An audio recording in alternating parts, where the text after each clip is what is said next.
Yo, welcome back to the channel everyone. Hope you guys are all doing well. It's Oscar and we're back again with another video. Today it's gonna be kind of an interesting one because I had a phone call earlier this morning with Emilio Soto, which I'm sure a majority of you guys, let's say if you're on PCF or maybe Poker Chipper or even the chipboard, know who Emilio is. He's hands down one of probably the biggest California chip collectors in the whole hobby.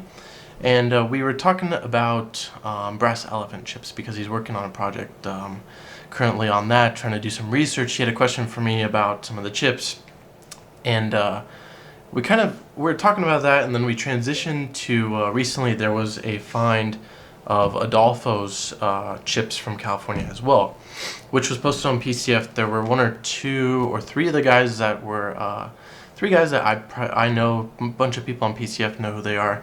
I'm not sure exactly how the deal went, but there's a thread about it. I believe they actually got to meet the owner of Adolfo's, hang out with him. They, got to eat lunch with him, lunch or dinner, whatever it was. But, they got a majority or all of the chips that he had back when Adolfo's was open. I'm talking $5 chips, $20 chips, hundreds. I believe there were ones as well. So they basically got the whole remaining inventory of those chips that were found. If you guys want to, read that thread, I'll post a link in the description. Make it easier just for you to find it instead of you trying to Google it. But that thread, really cool. It's really interesting to me. But back to what me and Emilio were talking about. We were talking about, that find. Everybody kind of wants a $100 chip, or let's say the $20 chip.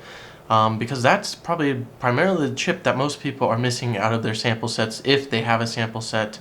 And it kind of brought up the idea of, let's say if you have a chip, or let's say if you know somebody who wants a chip or is looking for that chip, would you rather be willing to, sell said chip for $50, or would you rather want to, try and maybe let's trade like a handful of chips for, the one chip you're missing from your sample set, which would probably ultimately be the case if somebody, wants, let's say, I don't know, if it comes down to the case, right, you have, for instance, let's say a casino has a 1-5, 2500.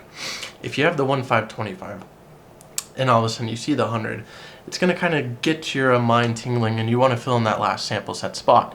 You're gonna have this drive to get that $100 chip, or try to figure out a way in which you can get that $100 chip, whether it's selling chips that you have, or possibly offering the person who has that chip some multiple options to see if they wanted to trade for it, or just figure out a way that you can fill in that last sample spot. Most people would be more than willing to work out a trade. Let's say 2 or 3 chips for maybe the same value, maybe a little bit less value for that chip, just so you can fill in that sample set. That might be if they have multiples of that chip. Now, if they only have one, I'm sure they'd want to keep it. If they have 1 or 2, they're more than willing to help you out. If they know you've been chasing after that sample set, you've been chasing after that one missing chip, whatever it may be.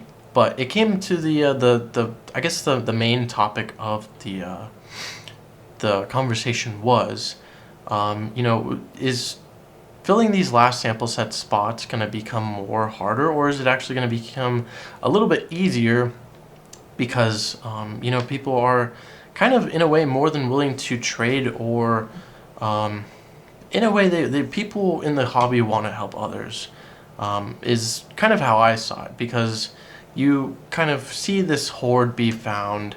Tons of people don't have that last chip. Most people would probably want to keep the set together, which that would probably be the way I'd do it. But ultimately, let's say if it is a sample set that most people are missing, I'd probably be more than willing to help them out, try and fill that last spot. And that last spot probably being the $100 or the $20. But I don't know, those chips really cool looking. I really enjoyed the way they look. I've never seen them before until that hoard was found, or that not the hoard, but the buy, or the whole story, that thread. I've never seen those chips before until I saw that, so it's pretty eye-opening. But yeah, it's interesting to think about how the hobby, it's kind of dry right now in a sense that You know, I see sets being posted. The sets are nice looking. Like today there was a whole Discovery Cruises tournament set that lasted, what, 3 minutes? It was like 955 chips for like 2,200, which in my opinion was an absolute steal of a price, but I'm not sure how much the original owner of that set, how much they paid for it. They might have paid less than maybe $1 or $50 a rack, whatever it was. But that set went pretty quickly. There hasn't been many TRK sets or anything related to TRK, which is kind of standard. Tons of Paulsons. People are still trying to sell, you know, RHC stuff from relabel projects, from, let's say, Indiana Grand chips, Horseshoe Indiana, and all that type of stuff. There hasn't been many coin inlay sets. Normally you don't see coin inlay sets, which is in a way not surprising because most people don't really enjoy coin inlay sets, but it definitely is something that maybe might come, you know, as far as popularity, maybe in a couple of years. I'm not sure. I know there's a handful of people that have coin inlay sets, which is pretty cool, but it's not desired. Unlike the Paulsons and, let's say, TRKs or let's say even ASMs, Bud Jones coin inlays and all that, they're not highly sought after for some reason. I don't know. It's an interesting thing. Same thing kind of goes for different Bud Jones sets.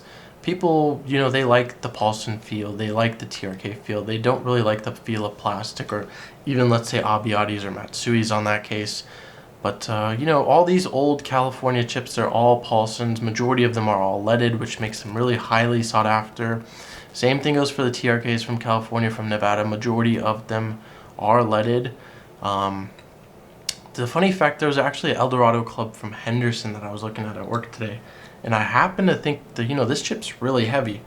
I put it on the scale. It weighed like 13.8 grams, which is extremely heavy. I don't remember. I have some, I believe they were from the Lion Hotel. I have some of those 5s. I don't remember if they were 14 grams or just under 14 grams a chip, but that Eldorado Club is one of the heaviest TRKs I've ever felt. But yeah, I don't know. Like I said, the hobby's been a little dry.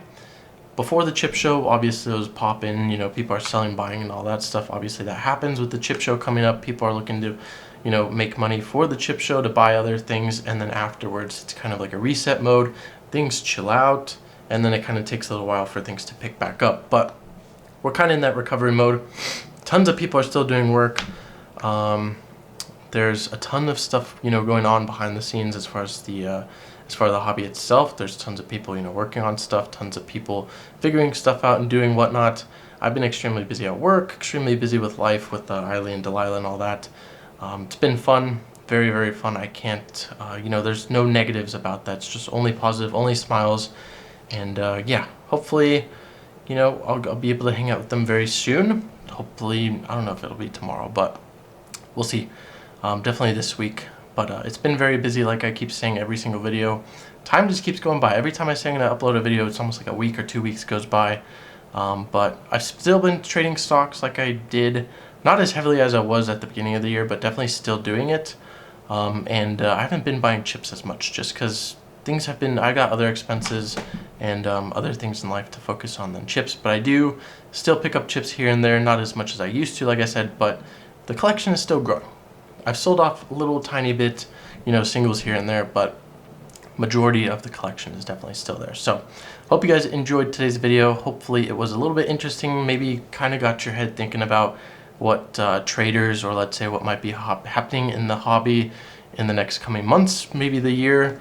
And yeah, we'll see what happens. But hope you guys enjoyed. Like I said, if you did, please drop a like. If you have any comments, put those down below. If you're new here, please consider subscribing. I'll catch you guys in the next one. Peace.